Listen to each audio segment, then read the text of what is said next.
Save किया था ना? मैं सिर्फ इसलिए गया था क्योंकि उसने मुझे कॉल किया, that's it. But listen though. Save it for someone else.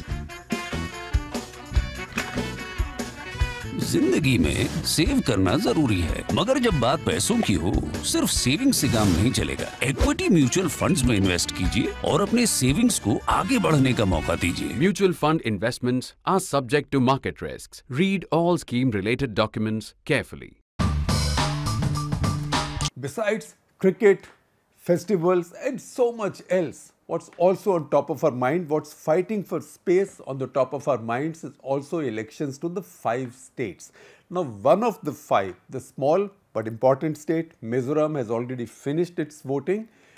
All the machines will be counted on the same day. On the 3rd, of the 4 larger states, the state to complete its polling, the first state to complete its polling will be Madhya Pradesh on the 17th. That is exactly in a week from now. In fact, in a little bit less than a week from now. Chhattisgarh has had 1 round of polling, but Chhattisgarh has multiple rounds. Now, Madhya Pradesh, I see a lot of comments from many of you asking for more details, and I've also seen some comments from some of you saying that, look, people go into such detail, such granular detail when it comes to Uttar Pradesh and Bihar, but not that much on Madhya Pradesh. Now, that's a valid criticism. And you know what? One reason we are not able to, or I'm not able to do that, is that I do not know Madhya Pradesh so well. So why should I speak on Madhya Pradesh, just Madhya Pradesh for 25 minutes and give you the chance of saying this guy doesn't know very much. So what have I done? I've done the best thing possible. The best thing possible when you are not good enough for something is to get people who are better. So I have with me DK Singh, who's our political editor, Neelam Pandey, who's the senior most person in our political bureau. We also have Iram Siddique, who's our correspondent in Bhopal. She covers Madhya Pradesh for us and she's been traveling. So I have all 3 of these Gyanis, and I'm going to be a bit of a sutradhar here, and when they have disagreements with me, they can tell me after this, because this is not like your regular TV discussion where we start fighting with each other. If you get really desperate for attention or really desperate for TRPs or numbers, someday we might even try to fight for your entertainment. But I think that entertainment you get on your TV channels.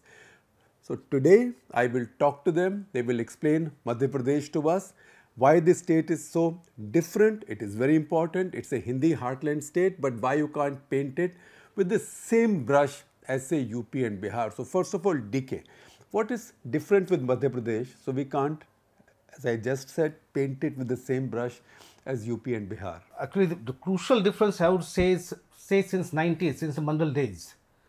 The politics in Bihar and UP completely got splintered. You have so many regional parties dominating the show. Congress is hardly there. Since 90, Congress has not been there. BJP came later. Now it's dominating. But its regional parties are pretty influential in UP and Bihar. In Madhya Pradesh, they have never been there.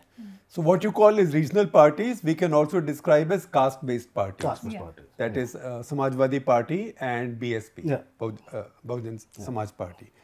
So, yeah. But when we talk about Uttar Pradesh, BSP becomes a different kind of factor from Madhya Pradesh? Yes, because BSP is seen as a contender for power, which is not the case in Madhya Pradesh. So in Madhya Pradesh, it's purely a spoiler. Spoilers. Neelam, how do you think is Neelam, by the way, has finished a long travel in Madhya Pradesh. Iram, of course, lives there and travels, and she's been traveling, and right now she's being very brave. She has very high fever, and yet she's not only appearing on this discussion, but she's also smiling. So Iram, that's really brave. Keep that smile on at all times. So Neelam, how do you find Madhya Pradesh different from Uttar Pradesh and Bihar, the other heartland states? Well, one of the things that I found during my ground report was that in Bihar and in Uttar Pradesh, the voters are very open about their political affiliation, or they are very open to talk about, their, who they are going to vote for. But in Madhya Pradesh, I found that, voters were not only a little reluctant in saying who they wanted to vote for, but at the same time, many were saying that, this election itself, they felt was, and I'm using a phrase used by one of the women. She said that ये मौन election है. So where the silent voters are actually going to decide on the D-Day what exactly is going to happen. At the same time, I feel the issues that are being raised in Madhya Pradesh are a little different in terms of, the government has announced a lot of welfare schemes. So for them, apart from women-related welfare schemes, the BJP has come up with a number of schemes just ahead of the election. So this is something new for the electorate. At the same time, in Bihar, I noticed that, whenever we used to talk to people, the Modi factor was a big one. In these elections, unless I was asking and inquiring about that, no one was on their own talking about the Modi factor. So I felt that was something different from the elections that I've covered before. So, Iram, how do you think is your state different from other major states in the Hindi heartland? What is it that you find so different and so interesting in Madhya Pradesh? Before you came to work with us, you worked in Madhya Pradesh earlier for the Indian Express as well. Although you are from Mumbai. Yes, sir. So I feel Madhya Pradesh does not act as a whole. I mean, the state is divided in different regions based on its geography, and every region behaves very differently. Like Malwa, Nimar will behave very differently than, say, Gwalior, Chambal. Madhya Bharat will behave very differently than Mahakaushal. Vindh will act very differently, and the caste composition is also very different in each of these regions. Say, for example, when we travel to Gwalior, Chambal, there was a very strong sentiment of Parivartan, Badlav, but that is not the same in Vindh. Vindh will sway towards, I mean, people just wait and watch, and then depending upon which party has an upper hand, people generally tend to vote towards that party. So I think what's different about Madhya Pradesh is every region, it has about 5 different regions, and each of these regions act very differently. For the Congress in 2018, with Jyotiraditya Sindhya, they managed to get 26 out of the 34 seats in Gwalior Chambal region. And they obviously formed the government with a very narrow majority. For the Congress to repeat that kind of, numbers will be a challenge. And that remains to be seen, because that will play a very crucial role to see if they're able to, form the government and repeat their performance of 2018. So I think that is how MP is different. It has different regions, and each of the regions acts very differently. Iram just mentioned a bunch of different zones or different regions in Madhya Pradesh. To understand this better, I know a lot of people are pundits on Eastern UP, Western UP, Bundelkhand, etc., regions of Uttar Pradesh. But Madhya Pradesh, we are not that familiar with. So the 5 regions, Iram said there are 5 regions, distinct regions in Madhya Pradesh. We'll show you a map of Madhya Pradesh on your screens with these regions generally marked. And Iram, if you could explain to us, to our viewers, what exactly these regions are and what is different with each one of them, and if you could also identify each region with some landmark or some city or some place that more people might be familiar with. So, the region that borders the north, I mean the UP belt, and which is closer to Delhi, is basically your Gwalior Chambal region. Then you have the Bundelkhand patch, which has it's abutting Uttar Pradesh, and it has districts like Chhatarpur, Niwadi, Tikamgarh, and so on and so forth. Then below that you have Vindh. Vindh has Sagar, Satna, that patch. It has a combination of Brahmin votes as well as tribal votes. But despite being very few in numbers, the politics of Vindh is dominated by Brahmins. Then below that you have Mahakaushal. Mahakaushal is the region that borders Maharashtra, and it has a lot of tribal votes. The tribals there are basically Gonds, and it is a stronghold of the Congress. You have Chhindwara there, which is obviously Kamalnath's bastion. Then you have Malwa. Malwa is your Indore, Khargone, Barwani. Malwa is typically slightly more polarized. Then you have Nimad. Nimad is bordering Rajasthan, and it has a lot of patidars and a lot of farming community, rich farming community. And people often say that the power in Madhya Pradesh heads from Malwa, basically Malwa and Nimad. It also has the highest number of seats. If I'm not wrong, there are about Malwa and Nimad both of these regions combined have about 60 plus seats, and whichever party is able to get whichever this region, depending upon whichever party they favor, that party typically forms the government. So this is, and then you have Madhya has basically Bhopal, Raisen, Sihor, Budhni, all these regions. Madhya is typically a stronghold of the BJP, and also for the BJP, they are very, very strong when it comes to urban cities and so on and so forth. While for the Congress, they have a much stronger hold in the rural regions. So that is how these regions act. Madhya Pradesh. So on the map, we'll divide the map and try and show you how many seats in each region.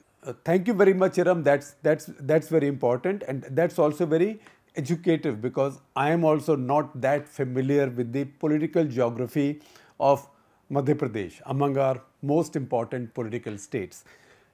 What I'll try and do now is to divide this or to posit this discussion or this process of decluttering of this intriguing states politics with along five lines, along 5 axes. But before I do that, I list the 5 axes and I talk to each one of you.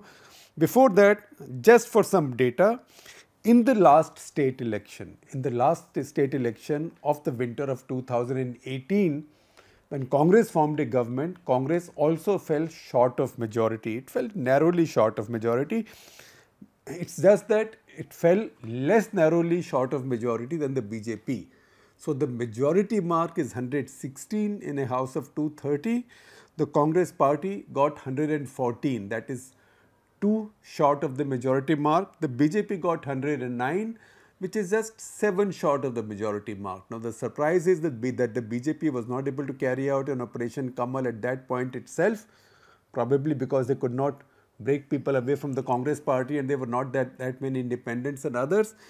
But the important thing is the voting percentage. So while the Congress party got 114 and BJP got 109, and Congress was able to form a government with the help of a couple of others from outside, voting percentages, Congress got 40.89% of the vote, BJP got 41.02% of the vote. So it's marginal, it is just 0.13% more, but even notionally, BJP actually got more vote by way of overall percentage than the Congress party. The other important thing is, if you then look at the 2019 Lok Sabha elections, where BJP won all but 1 seat in the state. That 1 seat was won by Kamal Nath's son in Chhindwara. That's, as Iram explained to us, that is Kamal Nath's old bastion or pocket borough. There the voting percentage was very different. There it was 58.5% for the BJP, it was the Modi sweep, and 34.8% for the Congress party. And BSP, which in 2018 state elections was 5% and thereby significant, was now 2.4%. So DK, if I may say so, since you are a Dada, this means 3 things.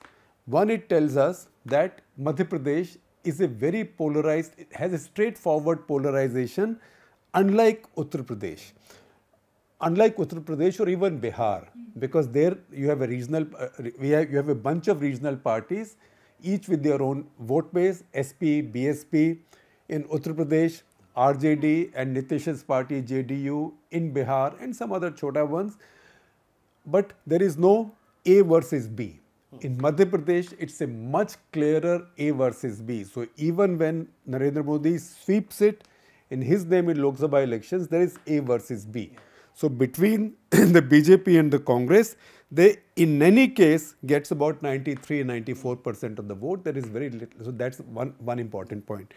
And the second important point that Madhya Pradesh teaches us is that people vote differently. Once again, it's evidence that people vote differently in what they call as Bada election and Chota election, which is Lok Sabha election and Vidhan Sabha elections.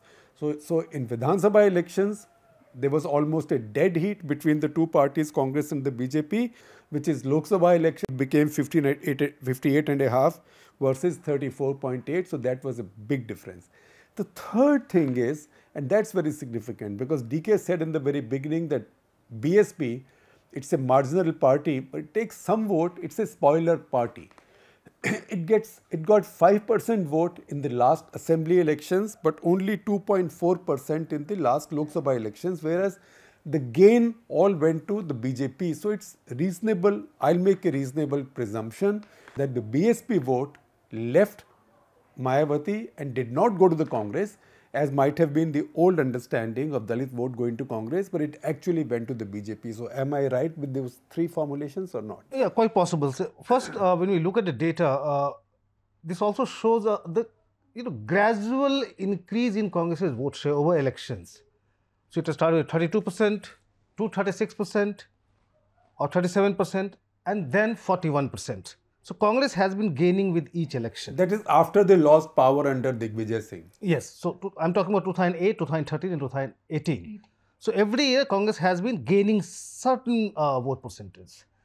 BJP on the other hand, it's sliding a bit. It was around a little over 44% in 2013. From there it slided to around 41%.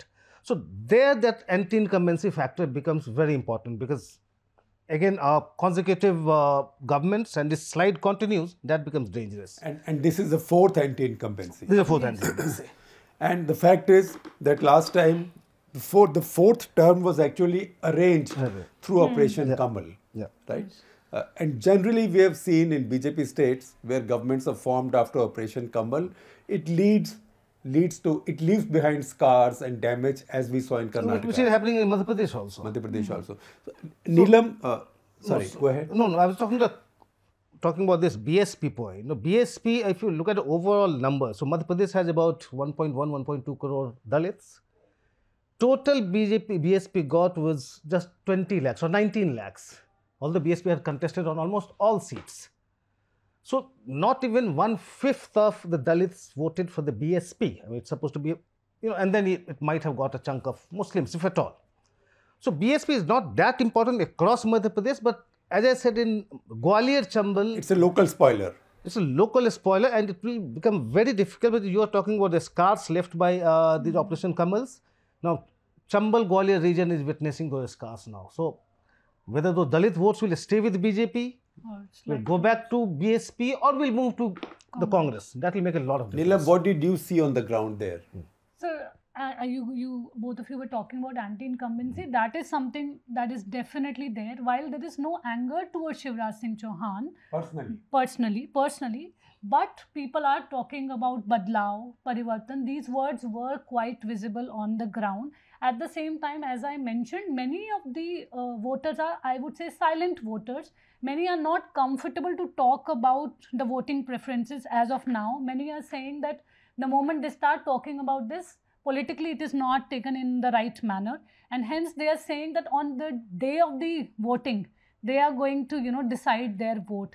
At the same time, while voters are not unhappy with Shivraj Singh Chauhan, but at the same time, there is voter fatigue. So a lot of them were saying that, a new leader should be given, he should be replaced now in case the BJP is to come to power. But at the same time, I would say that overall, as DK sir is also saying, that the collective leadership issue that we have been talking about, you could see on ground that, the campaign that is generally visible for the BJP in every election, we are not witnessing that kind of a campaign as of now. Obviously, a week is left and all these carpet bombing will start, rallies by PM Modi and Amit Shah and all other leaders. But as of now, every leader is fighting for his own seat. So we don't see, that strong a campaign as it is seen in BJP election. But at the same time, if you compare it with Congress, it is much stronger. You mean even now BJP campaign is much stronger than Congress? Stronger than Congress. Much stronger. Iram, this question of voter fatigue. So in the 2018 elections, when we were traveling in Chhattisgarh, somebody said कि जी थोड़ा बदलाव चाहिए. रोज एक सब्जी खाते हैं तो bore हो जाते हैं, right? If you are eating the same sabzi every day or same dish every day, you get bored. To which my answer was, it depends on what sabzi you are eating. In my case, if it's bhindi, I can eat it all the time. That said, Are you seeing voter fatigue also? कि थोड़ा change ही चाहिए, change for the heck of it also in Madhya Pradesh. You also live there, so you have your finger on the pulse or ear to the ground. Absolutely, Shekhar sir. There is a lot of fatigue amongst the voters. Shivraj Singh Chauhan has been the chief minister for over 18 years now. So, and his image, although he comes across as a very humble person, like even right now he's been holding 10 to 12 sabhas every day. He's been running around and meeting people. I think he is the star pracharak of the BJP. But I think people do want to see a change, which is why the BJP very tactfully had lowered his image in the run up to the state assembly election, and they sort of fielded a lot of MPs so that every region has a different face. Because I think people still want to vote for BJP, but I think although they do not have anything uh, in person against Shivraj Singh Chauhan, but there is this sense of बदलाव, एक अलग चेहरा चाहिए, एक एक दूसरा chief minister चाहिए, इस तरीके की बात है. Although I think the Ladli Behna Yojana has definitely helped the BJP and Shivraj Singh Chauhan, specifically amongst the women voters. I think that has really helped him. But definitely there is this sense of badlav, and it's been a very, very long time that he has been the chief minister, and his image also has suffered because there are a lot of problems within the state, such as unemployment. The state has not been able to hold a lot of competitive examinations. पटवारी भर्ती में भी काफी issues आए थे, तो youngsters में एक थोड़ा सा गुस्सा भी है उसको लेकर. तो इन सारी चीजों की वजह से I do think that there is a sense of, I mean, a lot of people said कि बस अब हो गया, मतलब एक बदलाव चाहिए, एक दूसरा कोई होना चाहिए. This is what I felt. So 5 questions and we'll talk about these very briefly. One, because Iram just mentioned the Ladli Behna scheme, welfareism and Ladli Behna. So each one of you tell me, how strong is this welfareism that Shivraj Singh Chauhan has used? Because this is unusual for a BJP government, BJP incumbent. And how has the Congress been able to counter it, and how is it working? Iram, let me start with you since you mentioned it first. So 6 months ago, the Congress was so sure of getting, 130 seats and more, but after the BJP government launched the Ladli Behna Yojana, there was definitely a lot of concerns within the Congress party, because they know, as a matter of fact, women do account for nearly 50% of the voter base in Madhya Pradesh, around 49-50%. And for them, getting the 1,000 rupees into their account, or maybe the 1,200 rupees into their account, has really empowered them. Now, to counter this, what Congress did is they have announced that when we come to power, we will give you 1,500 rupees. Now, what they did is they sent out their workers to get the forms filled. I mean, voters can fill their form just to show that, we are actually committed to it. And once we come to power, you'll get that money. But there is a lot of difference of getting that money in hand right now and a hypothetical situation where I might get, 1,500 rupees later on. And the BJP has also upped the offer now? So BJP, the Ladli Behna Yojana, it started with 1,000 rupees and it is likely to go up to 3,000 rupees. So Shivraj Singh Chauhan started with 1,000 rupees. Now it is up to 1,250 rupees. And what the BJP has promised is that eventually it will go up to 3,000 rupees. And while to counter this, the Congress is saying that they'll give 1,500 rupees. They do not have the kind of resources on ground where, their workers will go door to door and, sell it to the voters that, you need to fill form and we are committed to giving you this. So I think that is where it does damage the Congress, because when you look at the BJP and the Congress, organizationally, BJP is extremely strong. You cannot compare these two parties. So I think that is where, and that is how it's playing out. And then you also had cylinder subsidy that the BJP has given, which was hurting them. So that is also in place where you. And the Congress has countered that with, I think, an even sharper subsidy. Yeah. So, DK, where does it leave Mr. Modi's idea that there was Revdi culture and people were distributing money irresponsibly to buy votes? Well, the Prime Minister has not used that term Revdi for the last at least a couple of months. And we see how they are trying to outmatch the Chhattisgarh manifesto. You have all the freebies being announced by the, being promised by the BJP. So I think that thing is gone. Okay. So, Neelam, let me come to you with the second question. The second question is the Congress campaign. So, when I read all your stories, because I haven't traveled unfortunately to Madhya Pradesh this time, but when I read all your stories and a lot of the other coverage, it looks to me like the Congress campaign is quite cohesive. And the usual dissensions are not there, dissensions, contesting claims. It's quite clear that Kamal Nath is the candidate and everybody is working with him. So is my impression correct? Well, yes, on the face of it, definitely Congress, as an organization is working in a united manner. While both Kamal Nath and Digvijay Singh, they hold meetings every day at night, but at the same time, they have divided regions. As far as the posters of the Congress is concerned, positioning the Chief Minister is concerned, who the Chief Minister would be, it's very clear it is Kamal Nath. Digvijay Singh has been kept, out of it, but the Congress leaders that we spoke to said that this is a strategy on the part of the Congress because they don't want to give BJP any opportunity to talk about the previous tenure of Mr. Digvijay Singh, because towards the end of it, it had left a bitter taste in people. I know, and the BJP people still use that expression that they used for him, then Bantadhar. Yes. Right. So, which is why they don't want that the focus should be at all on the previous tenure of Digvijay Singh. And at the same time, they want to focus on what exactly are they promising the people. So, whether it is a cylinder at rupees 500 or 1500 for the women or other schemes that they are offering, they want that the focus should be on what the Congress is going to offer the voters, especially the farmers, because on ground, we met a number of people who were talking about the fact that their 1 lakh loan waiver is something that happened during Kamal Nath's tenure. Yes. So, Bantadhar, I know that our readers and viewers are spread all across the country and across the world. So, Bantadhar is a very heartland expression and it comes from a metaphor, jahan jahan charan pade santon ke ho gaya Bantadhar. So, it's a bit like you use it to describe somebody in whose wake disaster follows, that wherever so and so goes, there will be a disaster. So, that's the metaphor that the BJP used the last time against Digvijay Singh. In 2003, when BJP came to power, that is when the BJP had won Rajasthan, Chhattisgarh and Madhya Pradesh. And in fact, it was the victories in those elections that had then provoked, inspired, you can use the expression you want. Those are the ones that then persuaded Atal Bihari Vajpayee and LK Advani to advance the coming general elections.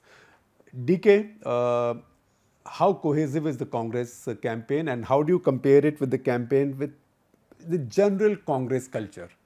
See, here she's talking about this united leadership. I recall in 2018, before the elections, there was this dispute between, fight between Scindia and Kamal Nath over the Chief Minister's face. And then there was a meeting that Rahul called for where Scindia was there, Kamal Nath, Digvijay Singh. Then Digvijay Singh played a crucial role there. He said that, look, Kamal is around, he has crossed 70. Scindia is bright, young, he can wait. So it's Kamal's last chance, give it to him. And that's how it swung in Kamal Nath's favor. I'm sure Scindia never forgave him for that. But anyway, that was also because Kamal Nath had helped Digvijay Singh to become the CM in 93. So both have been working in tandem. Even after the government was toppled, they have been together. And if you recall, it never happens in the Congress that, all the senior leaders, all detractors, right from Arun Yadav to everybody came together about a year back. They came out and declared Kamal Nath the chief ministerial candidate. High command was not involved at all.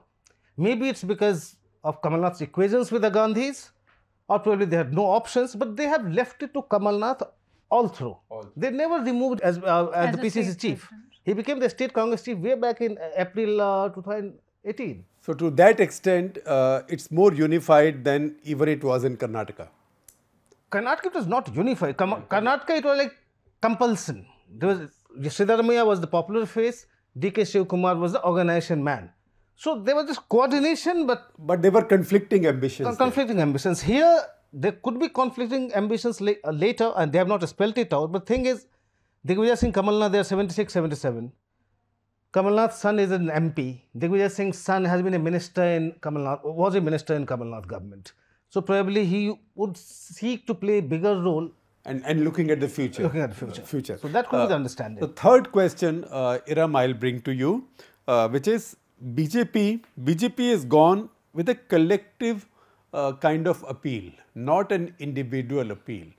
So describe this collective appeal and how it's working, and within that appeal, then I will ask DK, how is the Modi factor playing out? So give us a distinction between this collective appeal versus individual appeal. And I know you said just a while back that BJP is not playing up Shivraj Singh Chauhan as much, and you thought that is also to avoid too much anti-incumbency coming to hit him, or too much antagonisms that build up over 4 terms. Just explain this for us. Shekhar sir, like Neelam had also reported this, that back in 2018, BJP, when they had carried out Jan Ashirwad Yatra, Shivraj Singh Chauhan was the only person heading that yatra. Unlike this time, when there were 7 different yatras headed by different leaders. I mean, of course, Shivraj Singh Chauhan was a part of these yatras, but he was not the sole face of this yatra. What BJP has done is they have started a campaign in the name of the Prime Minister. MP ke man mein Modi is the line that they use. So you have Prime Minister's face, you have JP Nadda, you have VD Sharma, who's the state president, along with all the different leaders, whether it is Narendra Singh Tomar, whether it is Jyotiraditya Scindia, whether it is Shivraj Singh Chauhan. So this is how the BJP is campaigning, instead of going with a single face. And this was very evident right from Jan Ashirwad Yatra, wherein they went ahead with different leaders in different parts of the region, depending upon which leader has a sway in that particular region. That is how they are going about it. DK, you heard Iram just now. How will it take the argument forward, and how strong is the Modi factor? Because usually in state elections, Mr. Modi goes and says, in Himachal he said, don't bother about your candidate, vote for me. Even here there is a problem. See, if you look at the data again, in 2013 election, when Modi was already the BJP's prime ministerial candidate, and that wave had already, you could witness that wave even then, when the assembly elections were happening. That's how it crossed 44%, 44 point something. 5 years later, his vote slided by about 3 percentage points. And then again, we see in Lok Sabha, when it came to Modi, people came out to vote for Modi, and that's how the BJP got 58%. So naturally, in assembly election, Modi factor is there, but the kind of support base that goes with Modi, that did not come in the play in 2018 either. Second problem with them is, okay, fine, Modi has said that vote directly for me. Now we are talking about the popularity of Ladli Bahan scheme. So if it is such a popular scheme, Shivraj Singh Chauhan is the face of that scheme, and he is known as Mama. He is very popular among women there. You have given a very clear signal that he will not be the chief minister. So how will it play out finally? So will the BJP get the credit for what Shivraj is claiming now? Third thing is, when we talk about fatigue factor is not always with individuals. Fatigue factor is with the government, with the party, with the ruling party. So it's easier to say that, okay, Shivraj Singh Chauhan has been there for over 18 years, so people are fed up with him. But you have the same thing going against the BJP.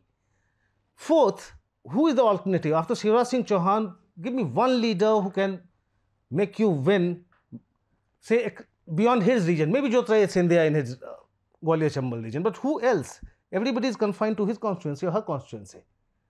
So there are so many other things when we give the sweeping thing that, fatigue factor and Modi face will work. Neelam, next question, the fourth question, the Scindia factor. Because the reason BJP had this government for 4 years almost is because of the Scindia factor. He left the Congress party in frustration, and he took a bunch of MLAs with him, which later got elected. Most of them got elected for the BJP. How strong a factor is he? And you mentioned early as we started that Congress got almost all the seats in his area. So they will now have the challenge of getting those seats. How strong is the Scindia factor? Iram, you can also come in on this, but first, Neelam. Well, as far as Scindia's factor is concerned, he is visible in all the rallies. He is holding at least 10-12 rallies in a day.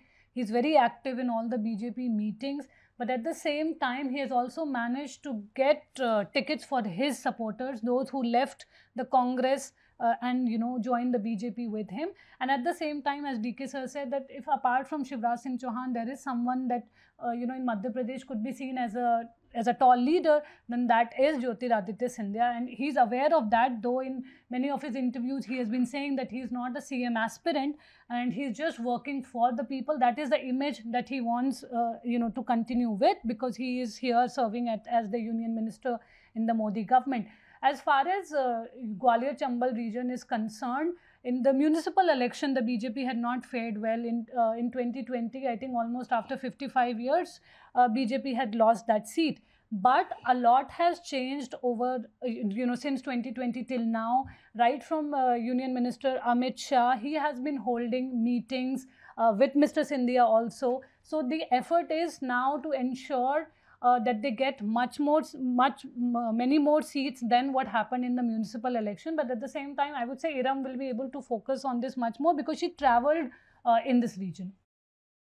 Iram, the Scindia factor and the region, because you've travelled there? So, Shekhar sir, I would like to point out that a lot of things happened in 2018. There was obviously the caste violence when the amendment to SC/ST Act happened.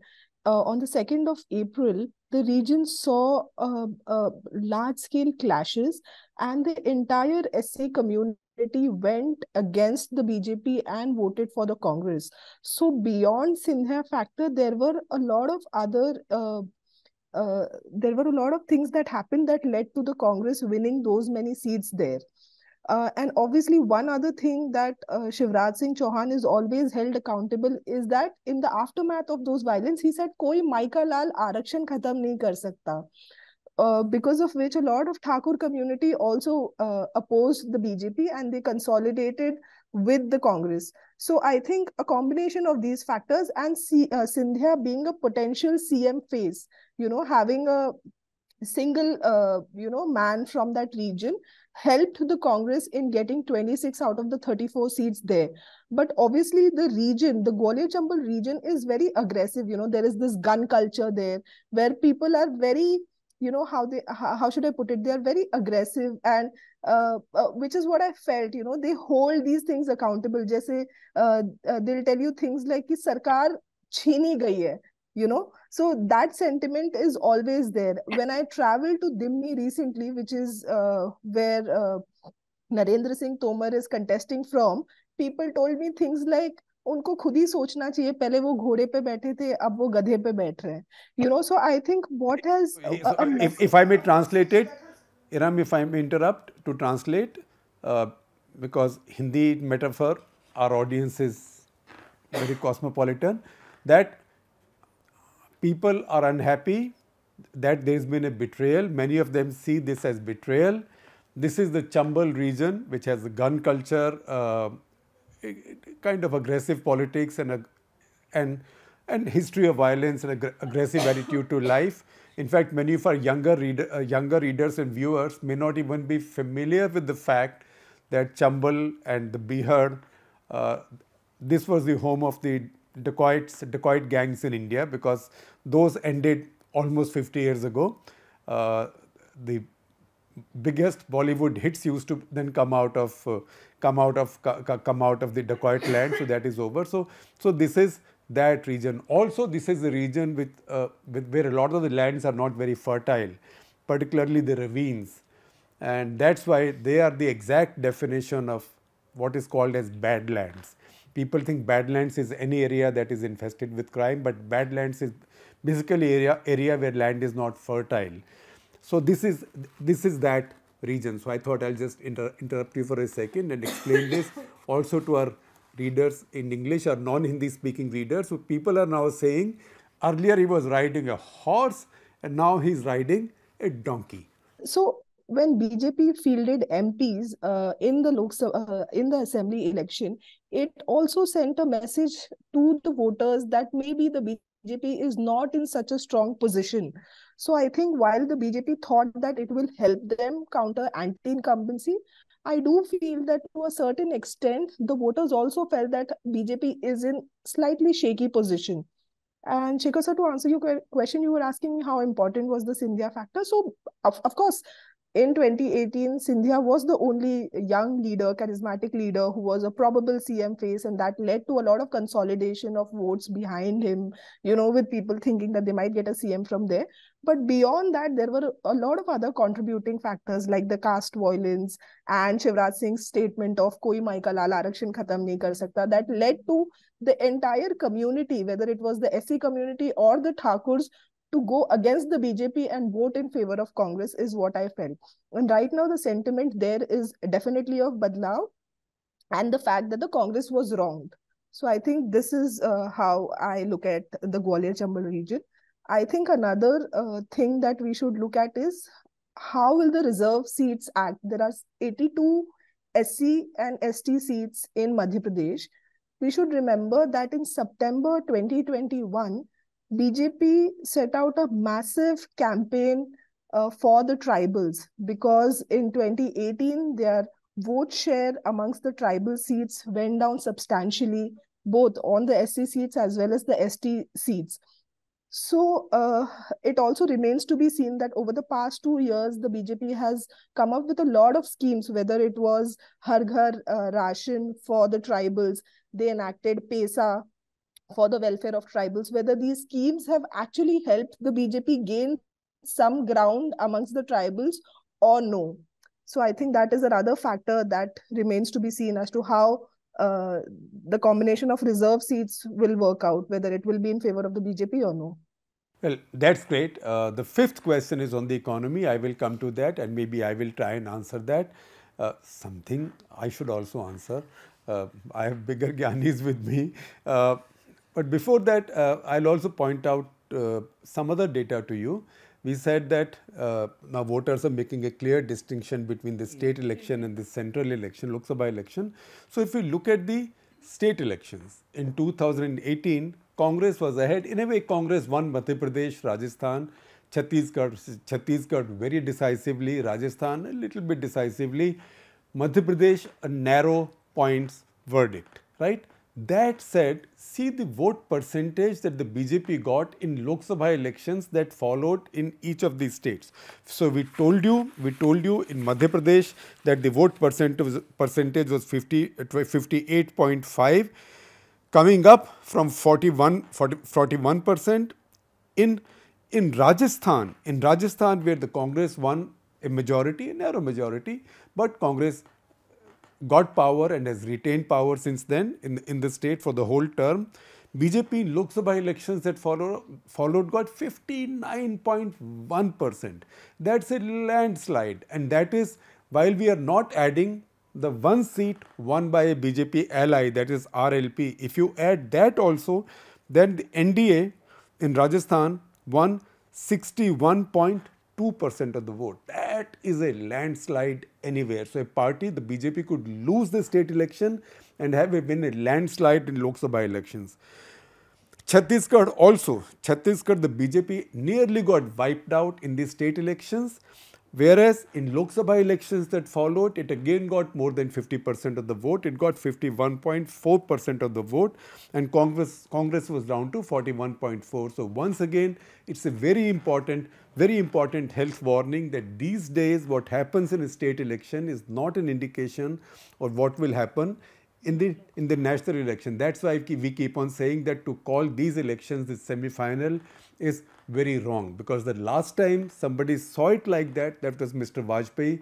We know how wrong he went. Now finally on the question of the economy, you see a lot of frustration coming out of Madhya Pradesh, and if you see the reports of all three of them, that is Iram and Neelam and DK Singh, and other reporting, you find people are complaining about joblessness, people want their economic betterment, people are even grateful for 1250 rupees per month in Ladli Behna scheme, because what is 1250 rupees per month these days after so much inflation has taken place over the past 20-30 years?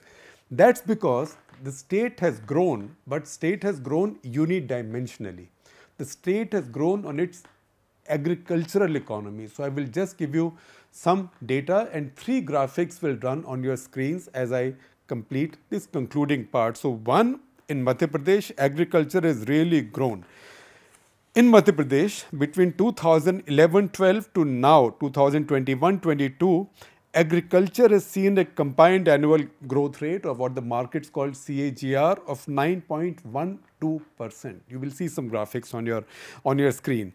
Again, if you see the share in the economy, nearly half of Madhya Pradesh's economy comes from agriculture, which is much higher than the economy of many other states in India. Then, in fact, if you want to see how startling this difference is, in 2002-3, the growth in agriculture was just 3%. In 2020-21, it was 18.89%. It's a combination of many factors. Narmada waters is one, better irrigation, better agricultural loans at 0% interest rates, also modern techniques, new seeds, new fertilizer, etc. All of that is work. But in the process, what's happened is that over 20 years, generations change and generations expand.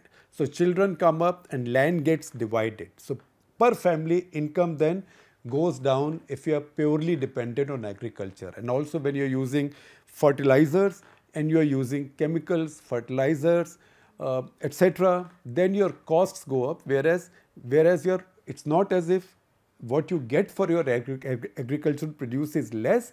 It's just that the gap between your cost and what you get is less, so profit comes down. So people think that there is an income loss. Madhya Pradesh has also done very well, and see this graphic, it has also done very well with cash crops. In fact, see the three major cash crops: cotton, mustard seeds and soybean. How Madhya Pradesh has become the soybean capital of India, and that's where I'll bring in a little bit of my editorial view as well, that Madhya Pradesh has really suffered because of India's hesitation, completely Luddite hesitation to use GM seeds. The world's biggest soybean growers now are using GM seeds, and they are now wiping out the global markets, and in fact, Indian soybean is not able to compete in those markets. So if we look at all that, on the economy, Madhya Pradesh has done brilliantly on the agriculture, and that actually is the problem, because agriculture is growing very well. Industry and job creation has not grown at the same pace, and that's why with this kind of agricultural growth, with 72% of the population still rural, you would have thought that the incumbent will sweep this poll, but for all the other conflicts and factors and the hunger for jobs. Iram spoke to us about this disaster over Patwari recruitment examinations. Patwaris are minor revenue officials, minor only in terms of rank, but very important in the lives of people who live off the land. So all of that has complicated this state election. Once again, thank you very much for my three colleagues and partners. Iram, you get better. You are the bravest of us all. I know what it's like to have fever. If thermometer shows just a little bit to the right, I think I'm going to die, right? So I am chicken, but you are not chicken. You are a tigress. Fantastic. Thank you very much, Neelam. DK is always the teacher, the guru. Neelam's been traveling in Madhya Pradesh as well, and you will see a lot more of all the colleagues of mine as we go ahead and move towards the election results, and also as we move towards the general elections. And if you like this pattern, this format, please do let me know. We will do more of these as we go ahead.